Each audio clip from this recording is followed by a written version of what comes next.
Alright, welcome back to the channel. Warhammer Man back in the studio, and we've got a good one today. So, as you may have seen already, GW has decided to release the free Warcry rules for all of the different factions slash warbands.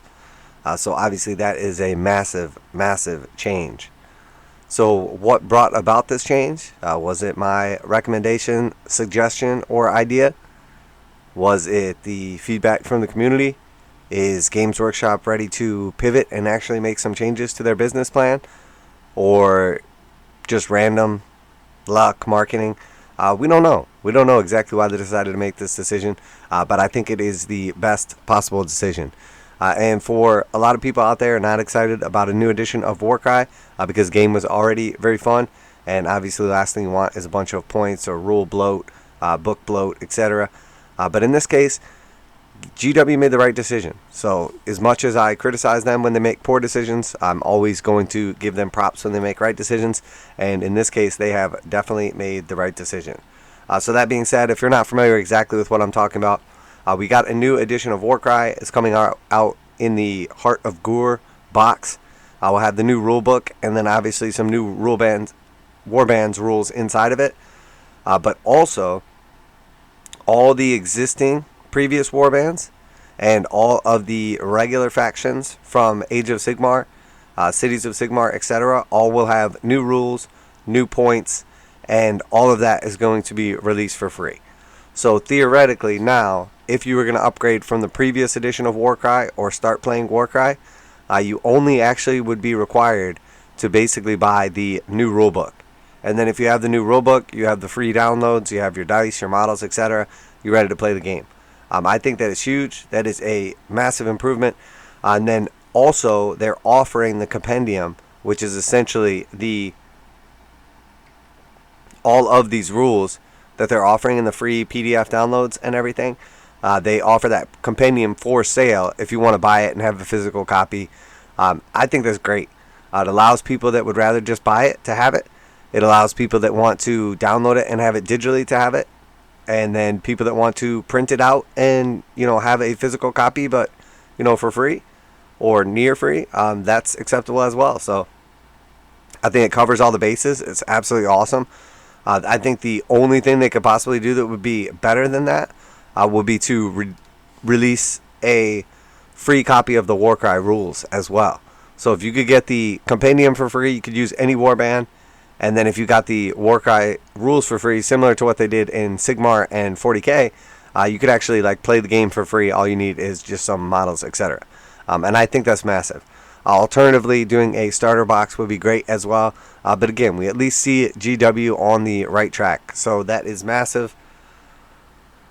That is definitely massive. So, Warcry, the fast-paced skirmish game set in the Mortal Realms, kicks off its new edition with the jam-packed Heart of Gur box set.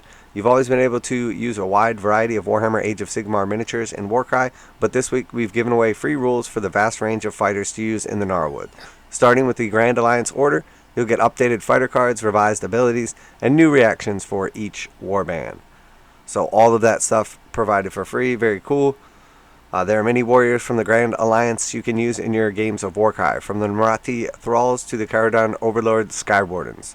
The Thunderstrike Stormcast are among the most popular, so let's see how the God Kings Chosen have been updated for the new edition.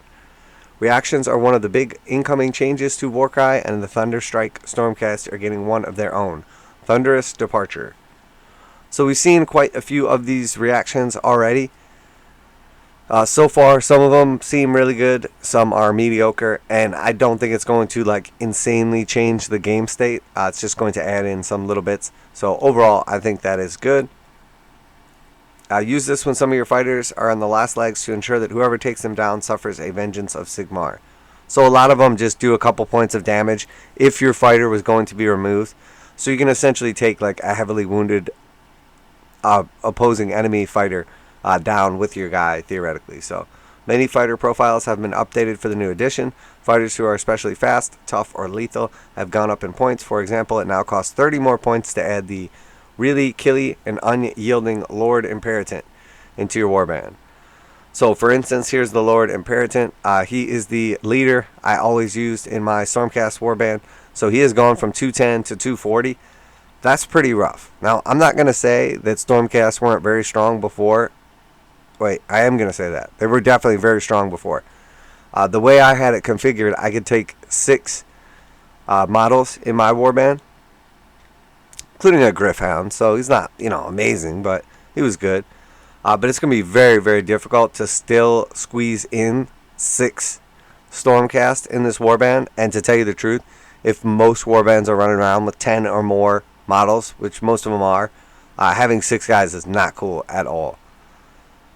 I should take that back. Having 5 guys is not cool at all. Having 6 is viable, but not ideal. So they are very strong. He also lost 2 wounds.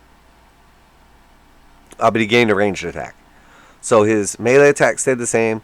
He gained a ranged attack. And then on top of that, lost 2 hit points and went up 30 points. So they balanced quite a few things. And in my opinion, they didn't just cop out. They could have easily just raised his points and changed nothing. They raised his points, decreased his hit points, and gave him a ranged attack. So they're obviously reading into this pretty deep. So I would assume that the balance updates overall have been quite well thought out. Because if it was just a quick little fix type thing, I think they would just raise the points or just move the hit points. I don't think they would be thinking about, oh, maybe he should get a ranged attack if we are going to raise up his... So I have to say that they put in quite a decent amount of effort. So, but for the cost of the increase, the Lord Imperator has picked up a handy ranged attack. Pretty good trade-off. I disagree. I'd rather have no ranged attack and same points. This points increase is to offset elsewhere in the warband. For example, Vindictors are now cheaper with an extra attack to boot. So that is actually a big deal. So the Vindictors went from 145 down to 135, and they previously had 2 attacks, and they went to 3. I actually used Vindictors in my warband as well, so that really does offset some of the points increases, so that perhaps 6 will still be viable. I'll have to really look into it, mess around with a couple things and see. But the extra attack is huge. 2 attacks is pretty weak for the Vindictors, and also the Annihilators. Going up to 3, I think, is pretty rightful. I think that was the only change. But, so we can see they put some time into this, trying to balance it out, etc.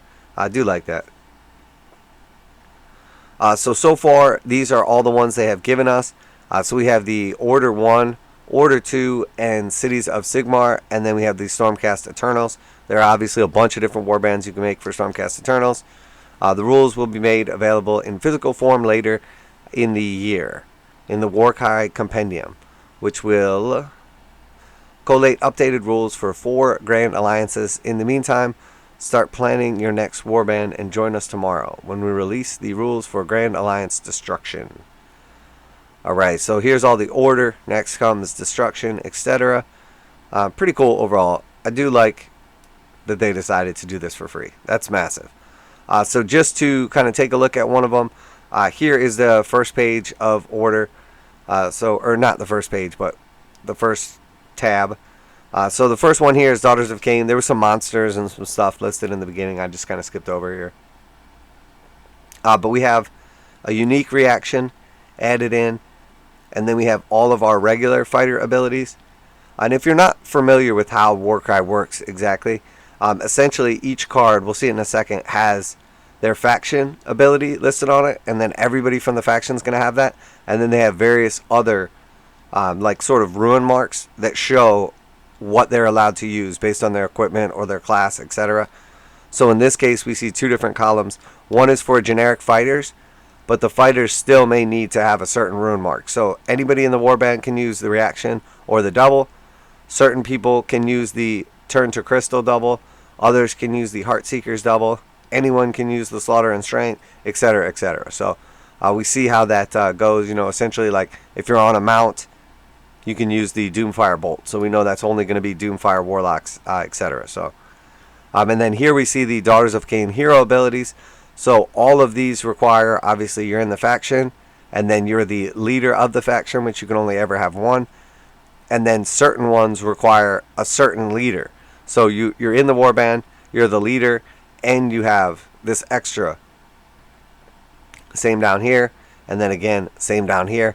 And, it's not necessarily that one is better than the other, just that it only applies to certain fighters, which is obviously important. So here we see that the daughters of Khaine, these are all leaders because they all have the faction mark. They all have the leader mark. And then we'll see, obviously, she doesn't have any additional ones. Here we see this one has like the squiggly eye. This one has the flaming skull, etc. So we can see certain leaders have certain doubles, triples, quads, etc. they can use. And I'm not going to go through and look at the exact points and who changed and by how much, etc. And then here we see the regular fighters. Again, you see the generic rune mark for the faction, no other ones. Here we see again, same thing. And this one has the mount. Obviously, the Doomfire Warlock is on a horse. And then again, we see like some of the other special abilities right here. So when it's all said and done, I think overall this is a massive change. We don't get to pick if we're going to get a new edition or not, but essentially giving away all of the cards, the ability cards and the fighter cards, is huge in my opinion. And if the entire compendium is going to be like 50 or 60 bucks, allowing people to basically choose to buy that compendium over forcing them to buy it is massive. I really, really like that. So that is a definite positive change in Games Workshop. Now, did they make that change because they felt the pushback from the community, because they felt complaints with the kill team situation, or felt like it was bad marketing? Did they feel like it would alleviate some of the, overcharged book bloat, etc., like being forced on their customers and then giving them an option? I'm not sure exactly why they made the change, but again, got to give them props because it is a move in the right direction, so that is awesome. So just kind of looking at one of the other ones too, just wanted to point out, here we have the Khainite Shadow Stalkers, or Khainite. So again, this is very big because this is a warband that was available in one of the boxes before. This is not just like your regular old Age of Sigmar models that you can pick up and use. This was an exclusive warband that you could either purchase separately or came in one of the previous Warcry sets. So again, we see not only the generic factions getting the upgrades and the cards and the abilities, but also those specialty Warcry warbands. So very, very cool. Definitely glad to see that. I am interested to go through and see how they've changed up the points on these warbands, because for the most part, most people will just buy a starter set and have that warband and not be able to change anything. There might be a couple like minor build differences, but they're not like taking extras of a certain kind of guy and none of another kind of guy, etc.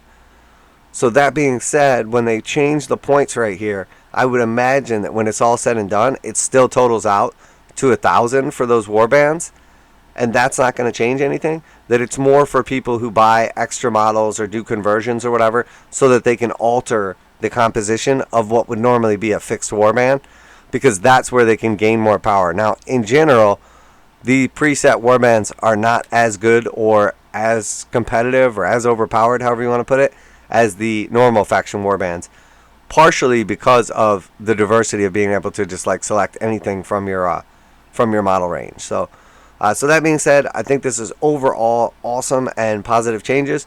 Obviously, we see that they're going to do, we have order, we're going to see like destruction and all the other good stuff, death coming afterwards. So just a matter of time before we get all these, probably over the next few days. So worth saving the link. Maybe you just want to peek at these right now, and then you're going to pick up the compendium later. But in the meantime, we do have access to these. We all have access to the rest of them as well. And again, got to give Games Workshop props on doing this. Now, a lot of other games already do this, give away the rules or, extra stuff for free. So that's good. Obviously, not saying like this is just amazing, groundbreaking what Games Workshop is doing for the hobby, but it's big for them. Anytime they're willing to give away rules for free, or what they could or will be selling you in a book, I think it's worth noting that obviously they're making some changes. Before they didn't like to give stuff away, now they're giving some stuff away. So it is good. Are we slowly breaking them down, and one day they're going to be a good company that actually cares about the customers, the community, and the future of their business? Let's not get ahead of ourselves, but at least we're taking baby steps in the right direction. So that is exciting. I'm glad to see that. We'll see how it all works out in the end.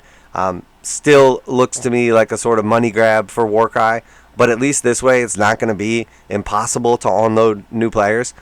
I don't think it's crazy how much they sold the Warcry fighter cards and reactions for, ability cards before. I think it was like $9 to $15, depending on the price increases and over the life of Warcry. So not that crazy. And then if you buy the pre-made warbands like this, they came with it, and most of those warbands are like $55 or $60. So it's not crazy that way to do it. But now you don't have to buy that $10 or $15. Hopefully they will bring back all the faction cards, and you can buy them if you want. You can buy the compendium if you want. You can buy none of it if you want. Again, I'm all about the options. That is absolutely amazing. Super excited for the new edition of Warcry. Hopefully this will help to grow the game and stop some of the like limiting factors as far as like money or book/rules bloat, etc. So let me know what you think. But again, I'm definitely one of those people that's going to give GW props when they do something right, and I am one of the first to call them out for many of the things that they do wrong, so including their price increases. But that is it for today. Make sure to like and subscribe if you enjoyed today's video. If you're into Warhammer 40,000, Kill Team, Necromunda, Age of Sigmar, or any of the other games, Horus Heresy, etc., I will leave a link down below if you want access to these and you're not sure how to find them. I'll link this article, and then you'll have all these choices. And then I will link the future ones as they come out in future articles as well. But again, overall, definitely positive changes for Warcry and by Games Workshop. So definitely giving them props for that. But let's not get too excited, because all they're doing is what all the other game developers pretty much already do. So it is a key part of the game to make sure that you're onboarding new players, getting people excited about it, and they're enjoying it. That way the game can grow and the business can make lots and lots of money, and everybody can be happy. So make sure to like and subscribe if you're into these type of reactions, reviews, and news videos, painting, modeling, conversion, tutorials, magnetization, pretty much anything to do with the hobby. I am, of course, Warhammer Man, and this is Warhammer Man Studios, and I'm out of here.